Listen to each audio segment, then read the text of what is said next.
नमस्कार दर्शक बंधु उर्मी एंटरटेनमेंट पवित्र पाला आगणा को मु प्रियंका आपण मानक स्वागत जनाऊँगी। प्राचीन सांस्कृतिक कार्यक्रम ओडिया पाला आमर एही कस्तूरी कार्यक्रम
ज्ञानेन्द्र पुंग सेदिन निराग विष्णु क्षीरसागर अनंत शयन धीरे धीरे ठीक यही समय रे कर्णपात हेला प्रभु नारायण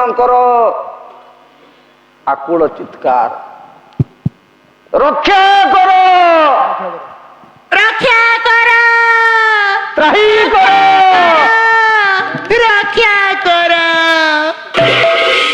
हठात देवी देवता निद्रा भंजन करी नारायण चाहिदेले अनति दूर दृश्य मान हेला पंक्ति पंक्ति होई चली देव आउ देवी माने देवगण आसुंती किंतु देवी भी आसुंती यक्ष रक्ष गंधर्व किन्नर माने चली पंक्ति पंक्ति होई कंठस्वर सुबुजी समस्त मुखरे आकुल क्रंदन प्रभु रक्षा करो त्राही रक्षा करो आउ थे रक्षा करो किए कोडे रक्षा करो। ये तो देवी को कंठस्वर ठीक अच्छे आजी कुआडे आसुंती नारायण निद्रा भांगी हाँ हाँ अपेक्षा कले देवी देवता मान सन्निकट हुई पचारि देले हे देवी देवता माने हाँ हाँ हाँ क्यों कार्य ले आपण मान आज मो निकट को आसी हाथ जोड़ी देले देवराज इंद्र हाँ हाँ कहले प्रभु प्रभु आपण कौन जानी नाहंती करमला कला चंद प्रभु भी राम परमहंस कर भाषा रे पदी समीर बाबू आज ठाकुर कौन मान जानी हाँ कहते देवी देवता माने कर पत्र जोड़ी कौन कहले अंतर्यामी नाथ हे प्रभु आपण अंतर्यामी हाँ हाँ हाँ मन कथा जान सत्य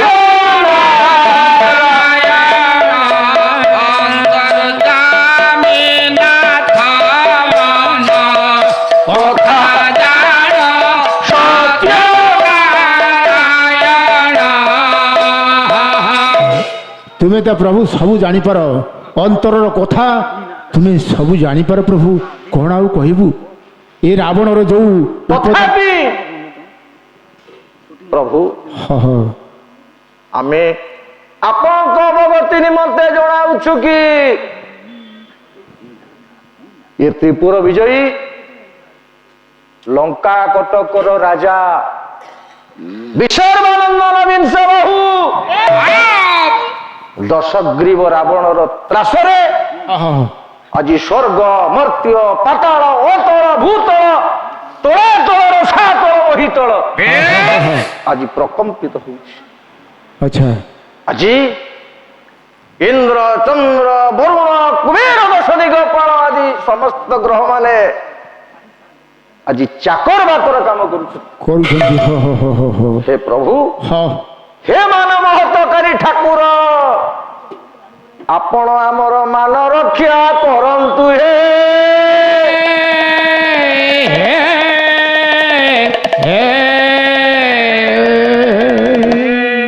ହାତ ଯୋଡ଼ି ଦେଲେ ଦେବୀ ଦେବତା ମାନେ ଆଜି ଡାକୁଛନ୍ତି ପ୍ରଭୁକୁ। କେମିତି ଡାକୁଛନ୍ତି? ମାନ ଉଦ୍ଧାରଣ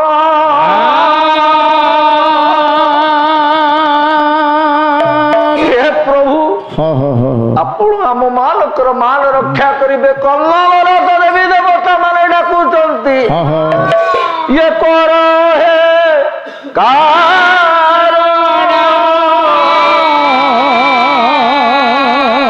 ପ୍ରଭୁ, ହଁ ଆଜି ଶରଣ ତୁମ୍ଭ ପାଦ ତଳେ ମାନ ଉଦ୍ଧାରଣ କର ହେ କାରଣ ଶରଣ ତୁମ ପାଦ ତଳେ ମାନ ଧାରଣ ଅନାଥ ଅନାଥ ନୀଳଗିରିନାଥ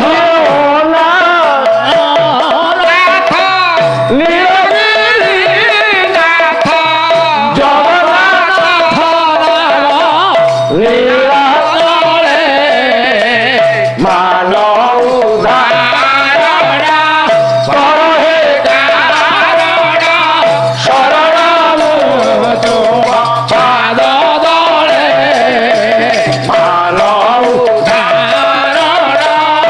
ଅତୀତ ଅତୀତ କଥା ସମ୍ମିଳନ ନା। ଯେତେ ଅତୀତ ଗୋଟିଏ ଏଭଳି ଫୁଲ, ସିଏ ବାସି ଯେତେ ହଉଥିବ ସେତେ ବାସୁଥିବ। ହାଁ? ଅତୀତ ଏମିତି ଏକ ଫୁଲଟିଏ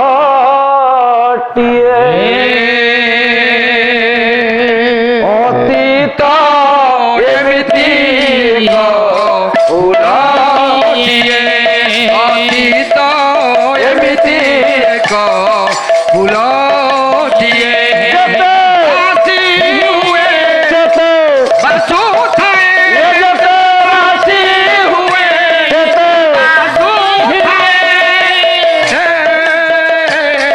ଅତୀତ ଏମିତି ଏକ ଫୁଲଟିଏ ଅତୀତ ଏମିତି ଏକ ଫୁଲଟିଏ। ହେ ମୋର ଜ୍ଞାନୀ ଗୁଣି ବିଦଗ୍ଧ ମଣ୍ଡଳୀ, ମୋର ମା ମାନେ ଆଜି ହେମ ଶୀତ କାକରରେ ବସିଛୁ। ଏ ଅତୀତ ପୁରାଣର ଗୋଟିଏ ଗୋଟିଏ ପୁଷ୍ପ ପାଖୁଡାକୁ ମୁଁ ଆପଣ ମାନଙ୍କ ଆଗରେ ଭକ୍ତି ନୈବେଦ୍ୟ ରୂପରେ ଆଜି ବାଢିଦେବି। ଆପଣ ମାନେ ଧୈର୍ଯ୍ୟ ସହିତ ଆମ ମାନଙ୍କ ସହିତ ଟିକେ ରହିବେ। ମା ମାନ ଆଜି ଯେତେବେଳେ ନାରାୟଣ କହିଦେଲେ ଭଗବତ ଗୀତାର ଗୋଟେ ଶ୍ଲୋକ, କଣ ସେ ଶ୍ଲୋକ ଆପଣ ମାନେ ସମସ୍ତେ ଜାଣିଛନ୍ତି? ବୋଲେ ଯଦା ଯଦା ହି ଧର୍ମସ୍ୟ ଗ୍ଲାନିର୍ଭବତି ଭାରତ ଧର୍ମସ୍ୟ ये तदात्मान सृजामि वित्राणाय साधूना विनाशाय तदुत्कृता ये धर्म संस्थापनार्थाय ये संभवामि युगे युगे।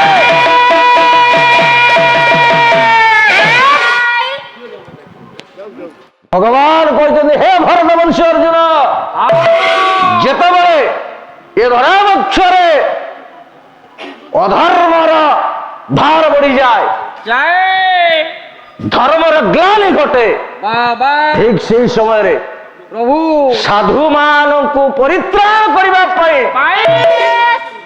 खळ लोक मानकु असुर मानकु निधन करिबा पई मो जन्म निये।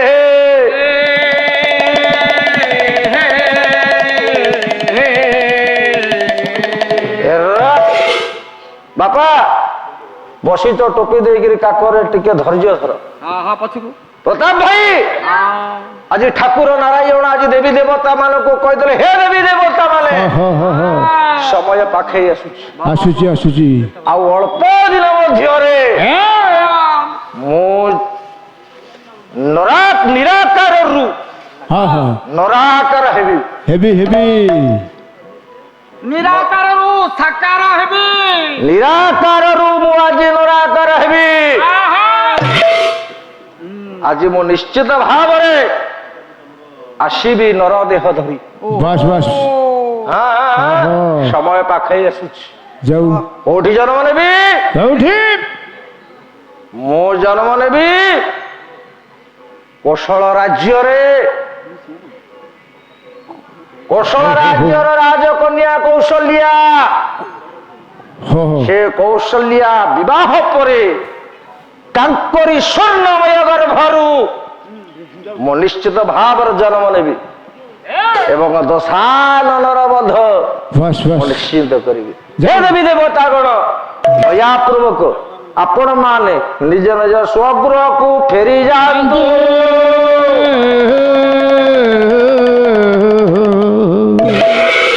ଆଜ୍ଞା ଦ୍ୱୟ ବିବାଦେନ ତୃତୀୟସ୍ୟ ଲାଭ।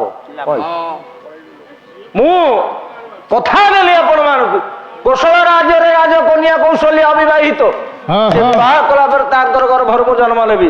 ବାହ। ଇଏ ଦେବୀ ଦେବତା ଆଉ ନାରାୟଣଙ୍କ କଥା ମଧ୍ୟରେ ଜଣେ ତୃତୀୟ ଲୋକ ଶୁଣୁଥିଲେ। କିଏ ସେ ସେ କିଏ? କିଏ କିଏ ସିଏ ହଉଛନ୍ତି ବ୍ରହ୍ମାନନ୍ଦନ ହଁ ହଁ ଦେବର୍ଷି ନାରଦ।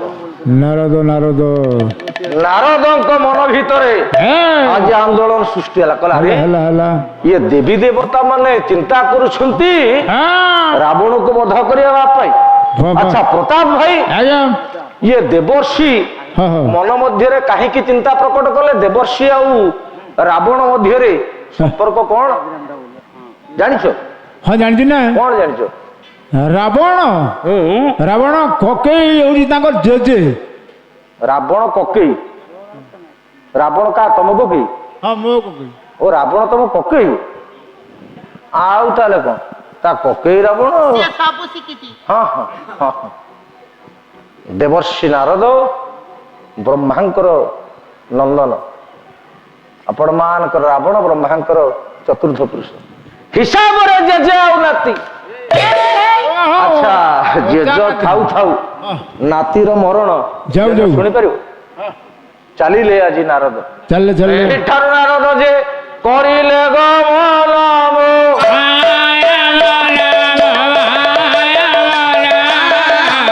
ଯେ ପ୍ରବେଶ ହୋଇଲେ ଯାଇ ରାବଣ ଭୁବନ।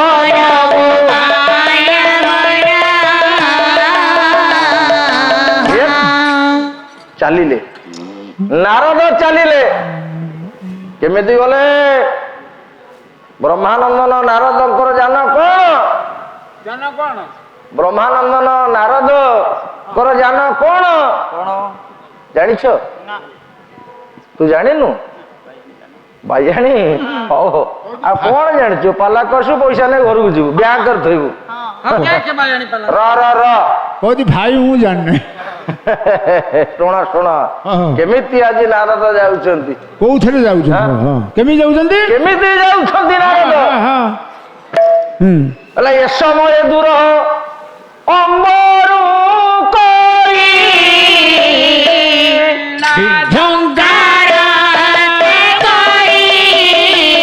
ବିନା ଝଙ୍କାର ଯାଇ ରାମ ନାମ ପ୍ରବେଶ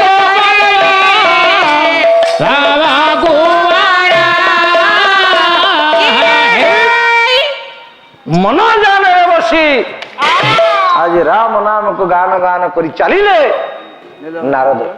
ପହଞ୍ଚିଗଲା ଲଙ୍କା କଟକରେ। ଦେଖିଥିଲେ ଗୋଟେ ଅଦ୍ଭୁତ ଦୃଶ୍ୟ। କଣ ସେ ଦୃଶ୍ୟ? ଆଜି ରାବଣ ଗର୍ବ ରୂପକ ମାଳାଟାକୁ ଆଜି ଉତାରି ଦେଇଛି।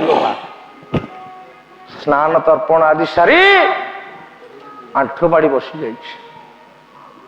ওজন করুছি আଜି দেবী দেবতা মানুষ দশ মহাবিদ্যাকে পূজা করুছি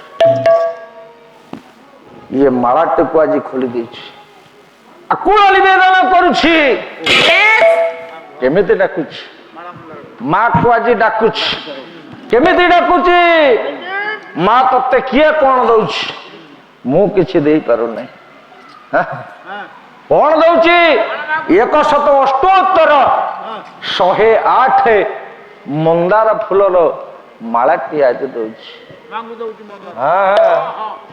ଅଲା ମାଳା ମନ୍ଦାର ଗୋଳେ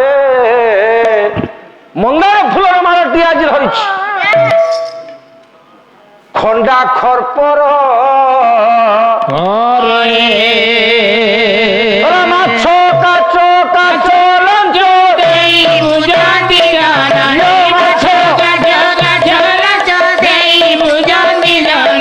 ମାହେଶ୍ୱରୀ ମାଲୋ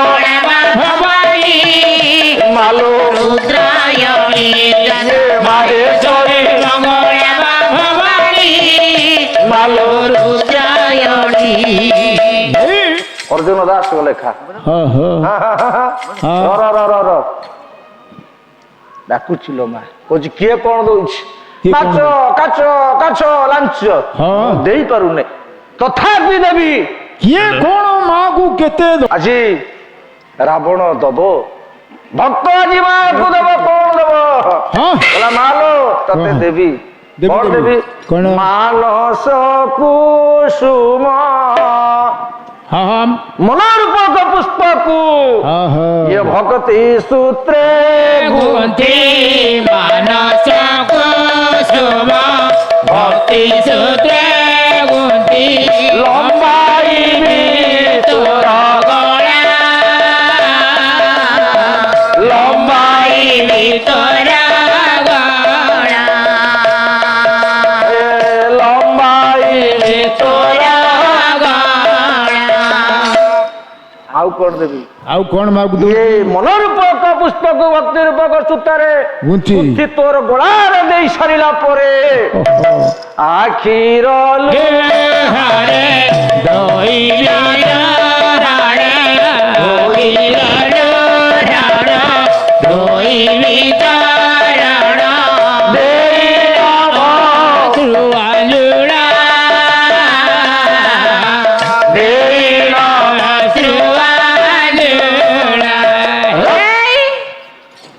ମନୋରୂପକ ପୁଷ୍ପକୁ ଭକ୍ତି ରୂପକ ସୂତାରେ ଗୁନ୍ଥି ତୋର ଗୋଳାରେ ପିନ୍ଧେଇ ସାରିଲା ପରେ ଲୋ ମା ଇଏ ଦୁଇ ନୟନରୁ ବହି ଯାଉଥିବା ଗଙ୍ଗା ଯମୁନା ରୂପକ ପବିତ୍ର ଜଳରେ ତୋର ପାଦକୁ ଆଜି ଧୋଇ ଦଉଛି ଏତାଦୃଶ ସମୟରେ ଅନତି ଦୂରରେ ଯେ ନାରଦ ଦେଖୁଛନ୍ତି ଆଶ୍ଚର୍ଯ୍ୟ ହୋଇ ଡାକିଦେଲେ ଦଶାନନ ଜେଜେ ଆପଣ ଏ ଅସମୟରେ ଆଚ୍ଛା ଦଶାନନ ତୁ କରୁଛୁ କଣ ଏ କଣ କରୁଛୁ ଇଏ ଦେବୀ ଦେବତା ମାନଙ୍କୁ ମୁଁ ପୂଜା କରୁଛି ତୁ ଦେବୀ ଦେବତା ମାନଙ୍କୁ ପୂଜା କରୁଛୁ ଇଏ ଦୈନନ୍ଦିନ ମୋର ଦୈନନ୍ଦିନ ଏ କାମ ତୋର ଏ ଦୈନନ୍ଦିନ କାମ ହଁ ଆଚ୍ଛା ଦଶାନନ ଆଜ୍ଞା ଇଏ ଦୈନନ୍ଦିନ ଦେବୀ ଦେବତା ମାନଙ୍କୁ ପୂଜା କରିବାର ଉଦ୍ଦେଶ୍ୟଟା ମତେ କହ ତୁମେ ଜାଣିପାରିବ ନାହିଁ ଜେଜେ ମୁଁ ଦଶାନନ ରାବଣ ଆଚ୍ଛା ମୁଁ ଭାବୁଛି ଚିରଞ୍ଜୀବୀ ବା ଅମର ହେଇକି ରହିଯିବି ଆଚ୍ଛା ସବୁଦିନ ପାଇଁ ମୁଁ ଅମର ହେବି ତୁ ଅମର ହବୁ ତୁ ମରିବୁ ଦଶାନନ ରାବଣ ମରିବ ଜେଜେ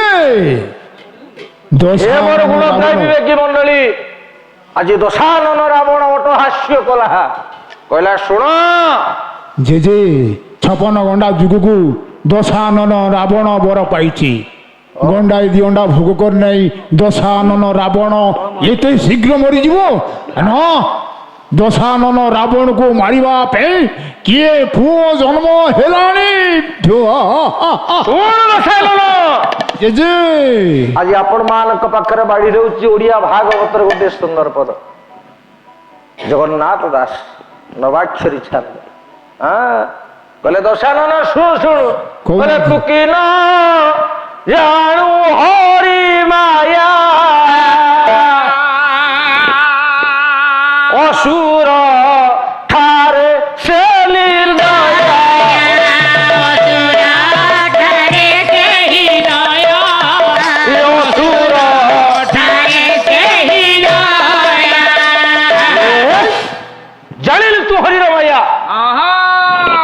ଅସୁର ମାନଙ୍କ ପାଖରେ ତାର ଦୟା ନାହିଁ। ତୋ ପୂର୍ବରୁ ଆଉ ଜଣେ ବୀର ଥିଲା, କିଏ ସେ? ତା ନାଁ ଜାଣିଛୁ? କିଏ? ବଇଲୋଚନ ବୀର ରୂପେ ତାକୁ ମାରିଲା, ରୂପେ ତାକୁ ମାରିଲା, ରୂପେ ତାକୁ ମାରିଲା। ବଇଲୋଚନ ବୀର ହଁ ହଁ ହଁ ତାର ଭାର୍ଯ୍ୟା ହେଇକି ତାକୁ ମାରିଛି। ମାରିଛି। ନିଶ୍ଚିତ ଭାବରେ ତୁ ମରିବୁ। ମୁଁ ମରିବି? ତୁ ଯୋଉ କହୁଛୁ ମରିବା ପାଇଁ କି ଜନ୍ମ ହେଇନାହିଁ, ହଁ ହଁ ଜନ୍ମ ହବ, ଜନ୍ମ ହବ। ଜନ୍ମ ହବ। କୋଉଠି ଜନ୍ମ ହବ? ସେ ଲଙ୍କା କଟକର ଅନତି ଦୂରରେ ସିନ୍ଧୁ ସେପାରିରେ ହଁ ହଁ ହଁ ଗୋଟିଏ ରାଜ୍ୟ ଅଛି। ହଁ ମାଲ ସେ ରାଜ୍ୟର ନାଁ ହେଲା କୋଶଳ। କୋଶଳ। କୋଶଳ କଣ ସେ ରାଜ୍ୟ ନା? କୋଶଳ ରାଜ୍ୟ। କୋଶଳ। କୋଶଳ। ହଁ ହଁ ହଁ ଏ କୋଶଳ ରାଜ୍ୟରେ ହଁ ରାଜୁତି କରୁଛନ୍ତି ରାଜା କୁଶଳେଶ୍ୱର। କୁଶଳେଶ୍ୱର। ବାହ, ଇଏ କୁଶଳେଶ୍ୱରଙ୍କର ଗୋଟିଏ ଅବିବାହିତା କନ୍ୟା ଅଛି, କନ୍ୟା ଅଛି। ନା ତାର କୌଶଲ୍ୟା। କୌଶଲ୍ୟା। ହଁ ଇଏ କୌଶଲ୍ୟା ଗର୍ଭରୁ ଯିଏ ଜନ୍ମ ହବ ସିଏ ତତେ ବଧ କରିବ।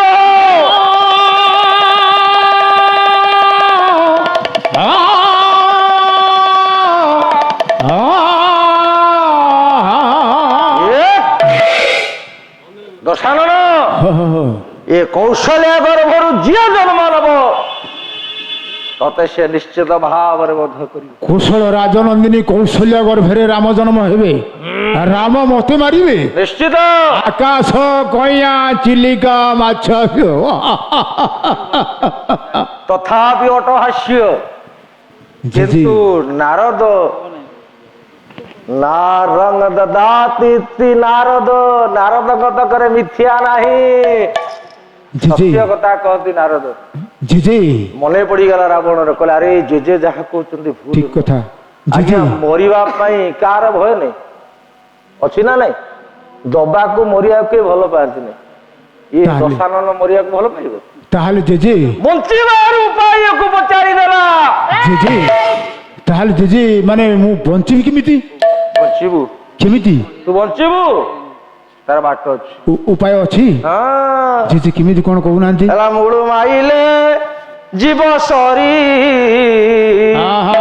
ଆଉ ଦେବଙ୍କ ସଙ୍ଗେ କୃପା କରି ଦେବଙ୍କ ସଙ୍ଗେ କୃପା କରି ଦେବଙ୍କ ସଙ୍ଗେ କୃପା କରି।